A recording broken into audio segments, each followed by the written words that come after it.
This happened in 2014 when I was living in France. I was living alone, not very far from work. Though the job was well paying, it was quite demanding, and most of the time I worked long hours. I was used to getting home late at night and always followed the same route after work. Since the path had enough streetlights, I didn't feel insecure at first. It was a busy street and was never unoccupied, even at night. One day, as I was heading home from work, I came across something that gave me sleepless nights for a very long time. Since I didn't own a vehicle, I used to commute to and from work. On this specific day, I left the office around 8 p.m. and started walking home. Before I could get to my apartment, I came across a group of people that were dressed in clown costumes.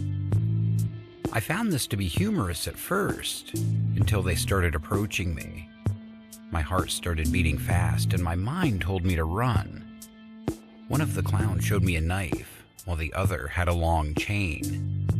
Though I was freaking out, I asked them what they wanted from me, and they started laughing uncontrollably. They kept on getting closer, and at this point, I ran as fast as I could. Though I was so tired from working the whole day, I gained the strength to take off and my legs did not let me down. A few days later, as I was watching the news, I heard the story of clowns in my neighborhood that were arrested for tormenting residents. Though I was relieved by this news, I still dislike clowns up to date. My childhood was quite exciting since I had free-spirited parents. They weren't the controlling type, and they always gave me enough space to live my life. At a young age, life was an adventure to me, and I had the freedom to hang out with older friends who taught me a lot. We once decided to attend a fair in a nearby town. The fair was quite exciting, since I engaged in so many activities and interacted with so many people. I came across a few clowns that were performing in a tent. When I got bored, my friends and I decided to check out the next stop. I first had to use the bathroom and I found one nearby. While doing my thing, I heard two people get into the bathroom. Curious, I peeped from below and saw a clown and a girl. The girl kept on screaming "stop," but the clown was forcing himself on her. This was disturbing to watch, and I couldn't take it anymore. I got out of my bathroom and took a metal object that was lying on the ground. Though short, I managed to hit the clown and he lost his balance. The clown had fallen onto the bathroom floor, but I realized that he was still moving. He started yelling at us, but the girl and I managed to get out of the bathroom. I found my friends as fast as I could, and we took the girl to the hospital. It was the last fair I ever attended.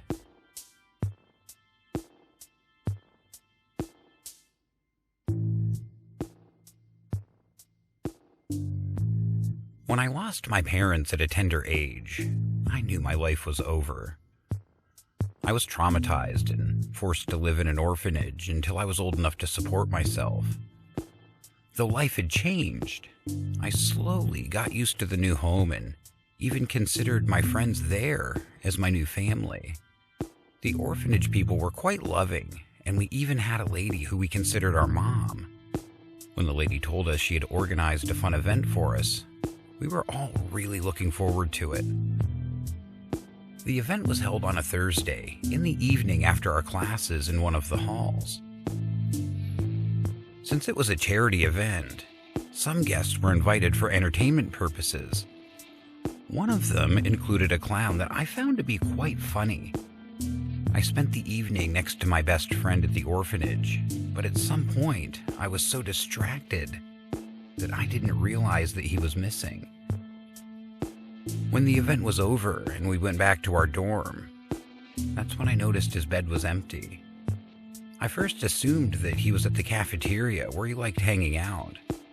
But a few hours passed and there was no sign of him. Since it was strange for him to be out of bed this late, I decided to go looking for him. But I was not lucky. I reported him missing to our mom at the orphanage and no one seemed to have seen him. After a few days, the police informed our mom that they found the clown who performed at the orphanage with the boy. The clown had a fetish for boys and had kidnapped my friend. Though my friend had come back to us safely, he was never the same. Being a lady comes with its own unique challenges. Finding the right man seemed to be impossible until I met my current boyfriend. At this point, I thought my dating problems were over until I started being stalked by somebody in a clown costume. It started happening from Valentine's Day when I received flowers and a card that had no name. I thought this was weird, and when I asked my boyfriend, he said that he had not sent me any flowers. That night, my boyfriend took me out for dinner in an exotic hotel. I was sitting opposite the window when I saw a clown watching me from the other side of the street. Spooked. My boyfriend asked me what was wrong, and when he looked out the window, the clown had disappeared. We had such a fun time that evening that I forgot all about the clown. A few days later, I saw the clown again just outside my apartment and freaked out. I decided to report this to the police, but they couldn't tell who it was from the cameras in my street due to the clown costume. On Saturday evening, I was coming from gym class. I decided to go home jogging as usual. On my way home, I realized that there was a car and it was following me. This car was a bit too far to see who was driving, and I started increasing my pace. The more I ran, the faster it started moving. And there he was, the clown. I was so terrified that my entire body went numb. The next thing I remember was the clown removing his costume. It was my ex-boyfriend.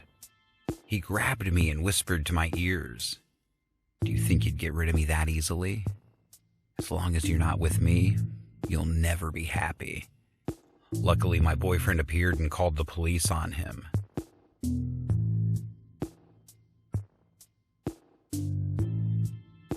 I had a charming 7-year-old girl who was quite passionate about dolls.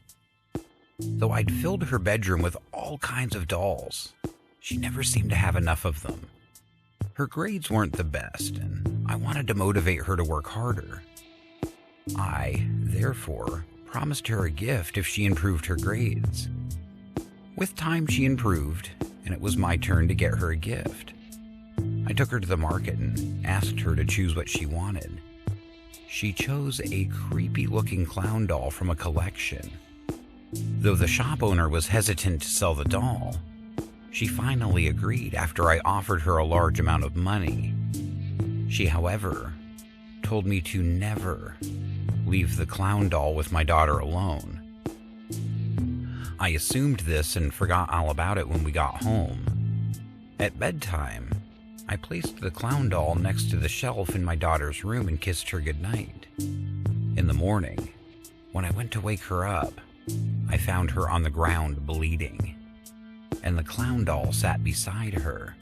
I screamed in horror, and my composed husband rushed our daughter to the hospital.